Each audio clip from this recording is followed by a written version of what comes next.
Ozish uchun oshqozonimni kestirib tashlaganimga rovna 14 kun bo'ldi va birinchi kundan boshlab sizlar bilan hamma narsa bilan ritslarimda bo'lishib boryapman. Menga obuna bo'ling va 6-videoni tomosha qiling. Bu videoda eng ko'p keladigan savollarga javob beraman. Bugun operatsiyadan 14 kun o'tib, doktorim oldiga birinchi go'r больницаga choklarimni oldirishga keldim. Mana operatsiya qilgan doktorim Nozim Adhamovich pastda atmetka qilib qoldiraman. Narxlari bo'yicha mana shu videoda to'liq ma'lumot berganman. Doktorim bilan har kun telefonda aloqada bo'lsak ham, boshidan hamma narsani so'radilar. Qanaqasi, nima bo'lyapti, yaxshi bo'lyaptimi, qiynalmayapsizmi deb. Sizlarga ham shu o'rinda javob berib ketishim kerak.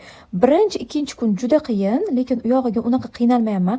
Sababi doktorim o'zlari aynan mana shu operatsiyadan keyin yengil o'tishi uchun o'zlarining sxemalari bor.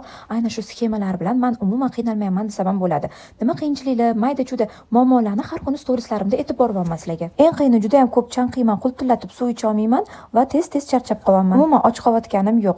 Shunday qilib choklarimni oldirib uyga qaytdim.